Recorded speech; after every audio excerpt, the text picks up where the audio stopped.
Ferizoj njihet si qytet për shumë çka. Ndaq për mikpritje të mirë, ndaq për ushqime të mira, ndaq për njerëzit mirë, ndaq për nënkalime për çka t'ju dën qefi. Po si qytet e ka edhe një veçanti kogja të madhe, e ajo është zhvillimi i shumë bizneseve, zhvillim industrial në tonë ontë. Çfarë dush biznese, që shkon menja mundesh me qenë Ferizaj. Mirë po, krejt ky zhvillim i bizneseve, qysh po mdo këtë mu, nuk është bash rastësisht, edhe nuk është që ka ndodhë veç kohëve të fundit. Kemi me shku tek muzeju i qytetit, e aty kemi me po prej ofër se ky zhvillim industrial i këtij qytetit bukur nuk është rastësi, por është diçka e ndërtume me vite.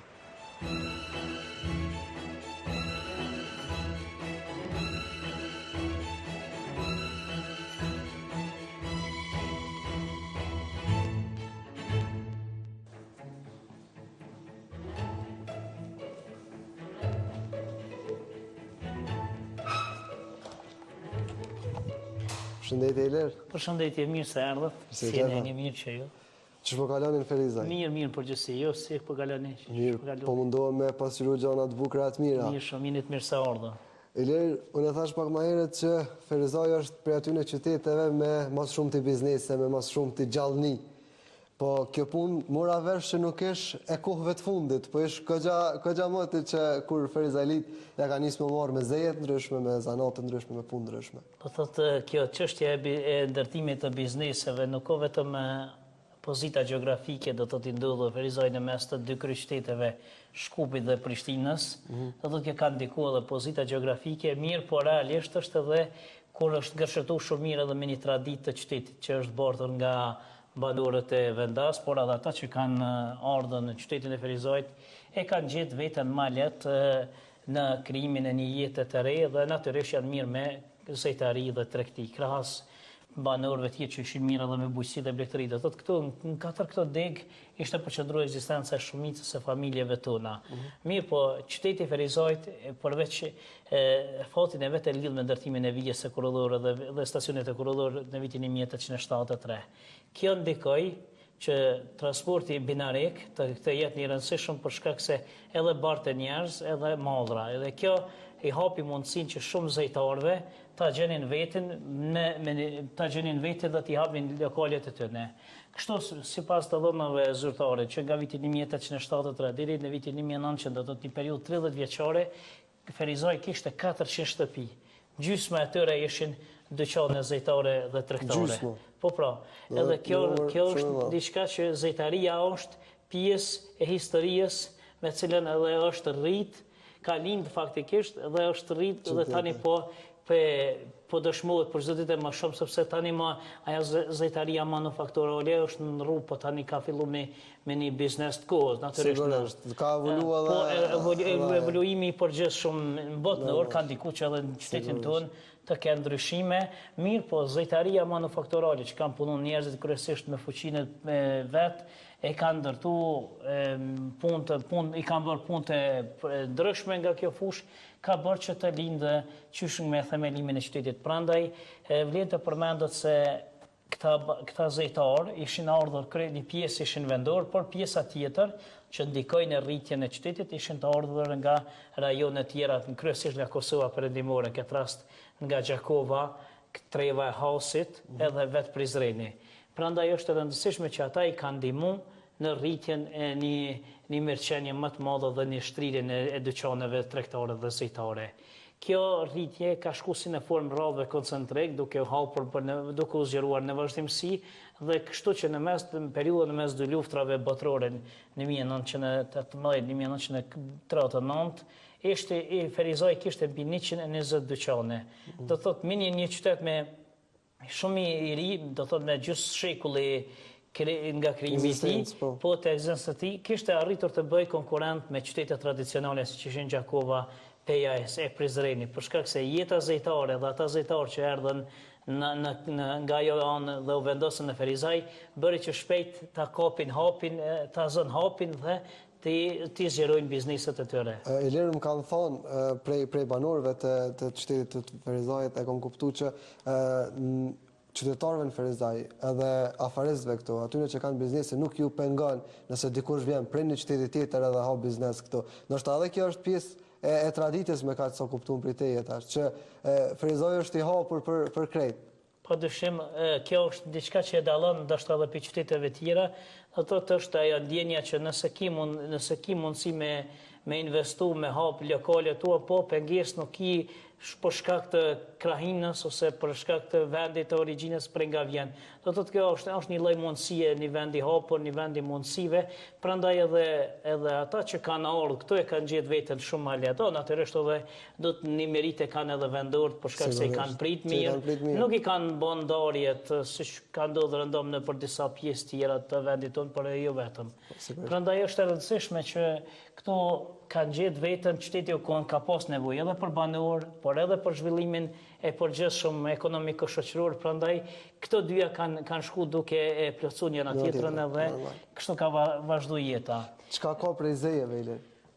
Vjen të përmendet pejzejeve tradicionale kanë ekzistuar dyqane të ndryshme, duke nisur nga këto zejet e ndryshme si që në konë farkatarët, zdruktarët, sidomos të zdruktarët dhe të shanol pak më shumë, sepse kure shumë i zejën e zdruktarijës, me njëherë në shkon mendja që kemi të bëjmë e fushën e mobilerijës. Një fush ka që a zhvillu me zë Ferizaj. Ferizaj mundë pa ndë një exagerem, por është krye qytet i kësaj pjesë. Mujna dhe thonë edhe këta. Prandaj vlen të përmendet që këto është si pikë referimi në aspektin e mobilerijës.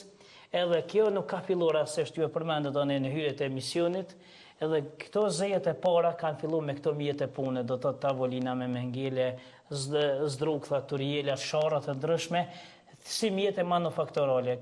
Prandaj, evolucioni tekniko-teknologjik ka ndihmu që të kemi edhe me pas lindjen e mjeteve teknike për ta bërë edhe më të madh numrin e prodhimit të mobileve, por natyrisht edhe lehtësimin e punëve. Edhe kualiteti Po aty natyrisht kualiteti, lehtësimi i punëve, fuqia punëtore është liru pak, por në mes të dy luftrave, mas luftës së dytë botërore, qyteti Ferizajt kishte filluar kuptohet në kohën e komunizmit, ishte shtetëzimi i firmave dhe monopoli në prodhim ishte i shtetit. Prandaj në mesin e 17 ndërmarrjeve shoqërore që ishin formuar mas luftës së dytë botërore, ishte edhe kombinati gjigant i Drurit.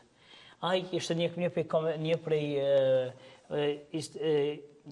kombinatave më të fuqishme, i cili përveç se furnizoi Evropën, jo vetëm ish Jugosllavien, por Evropën, ai ka qenë porosi edhe në Shtetet e Bashkuara të Amerikës. Prandaj ka qenë njëri prej vendeve me një punësim me qindra mijë njerëz janë punësuar aty dhe është rrit mirëqenie familje Ferizajose dhe nikosisht kanë marrë zanat shumë zejtar. Këto dhe në pas viteve 90 kur bjen sistemi komunist dhe Kosova hyn në një fazë të vështirë edhe vendimtare të zgjidhjes së çështjes së saj, shumë zejtar për të mbjetu kanë filluar të hapin disa lokale të vogla. Një herë në fillim me si thonë populli me një cirkullare se me një mjet punë të vogël dhe gradualisht të zgjeru biznesin, të zgjeru dhe sot janë me qindra mobileri, sidomos e kemi këtë rast Gremja, fshati Gremja është pothuajse ne me shako e thojmë çdo shtëpi e ka një mobileri. Pak si me shako, por është një diçka realitet i kohës, po jo vetëm fshati Gremja, janë edhe fshatra tjera vetë qyteti Ferizaj, do të thotë magjistrale, sidomos është njëra prej zonave ku bizneset kanë evolu dhe janë zhvilluar. Do shumë një zeje tjetër. Po për shembull edhe sa i përket ndërtimtarisë tradicionale, është edhe një historik që lidhet me fushën e ndërtimtarisë.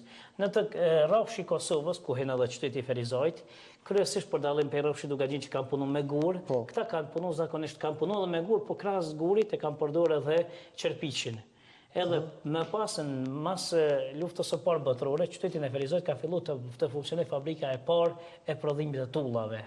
Edhe ajo fabrik ka qenë në fshatin Varosh dhe ka punësuar disa dhjetra njerëz dhe me ato kanë fillu të kemë prodhim që krahas shërbiqes si materiali ndërtimtarisë të kemi edhe tullën. Dhe gradualisht kështu kanë funksionuar pjesa më e madhe e arkitekturës. Prandaj këtu kemi kallapat e çerpeçve edhe kallapat e tullave. Apo i shumë këtu si ka edhe kjo këtu që vendos në ekspozim e kanë i qëllim që të ruajnë një kujtim të zejtarëve të kësaj jane, të cilat me mundin dhe sakrificën e tyre kanë arritur që ti përveç ti ushqejnë familjet e veta me punën e tyre, po ti plasojnë prodhimet e veta në treg. As banesat nuk ka rasti që janë të marrë. Absolutisht nuk ka asgjë të rastishme. Krejt do të thotë gjërat ka shku duke evolu njëra tjetrën, duke plotsu dhe tash jemi ku jemi. Patjetër. Natyrisht me një zhvillim, sepse nuk ka bos mundësi të jetë ndryshe. Për shkak se zejtaria ju ka ndihmuar që gradualisht ta zgjerojnë dhe të kenë më shumë në njohuri në botën e biznesit banor të kësaj jone, po natyrisht edhe ata që janë vendos këtu të ardhurit. Për shumë që ka edhe plot zeje tjera, cilat sigurisht kanë gjetë vend në për shembull në anën tjetër se këtu sa herë të kthej shkokën në një anë, atëherë të kujtohet që e përfaqëson një zejtari. Këtu kemi shembull zejen e Poçarit. Poçaria ishte një zeje tradicionale, pothuajse çdo shtëpi e jona kudo në vendin tonë e ka pas si pjesë përbërëse të kuzhinës tradicionale. Do të thotë kanë qenë Poçarët, më pas kemi edhe kasaxhint. Këto janë kanë diçka që me këto e kanë përqendruar ekzistencën përditshme familjet tona. Prandaj këto janë një pjesë që kanë punuar mjeshtrit e drurit, drugdhënësit, krahasës drugtarëve. Drugdhënësit kryesisht kanë qenë në zonat e thella, Burniku, Jezerci, më pas Kashtanjeva. Këtu ka pas mjeshtër të mëdhej të punës që kanë punu të pina, kanë punu magje, kanë punu kaca, kanë punu lugë, ka pas mjeshtër special vetëm të lugëve, do të thotë lugaxhit. Po pra, njëri prej lugaxhive të njohur ka qenë edhe Çail Kashtanjeva, që është i njohur për punën e tij në ndërtimin e lugëve. Do thotë ka pas mjeshtër që ne mundom me spoku me një simbolik ta kujtojmë kontributin e tyre. Ilire di që ka shumë për më thonë, po unë po du me të falenderu shumë që ke ndaku për neve dhe për punën e vazhdueshme që e bëni në mbledhjen e gjithë tyne artefakteve, sepse padyshim që kjo ka një rëndësi shumë veçantë.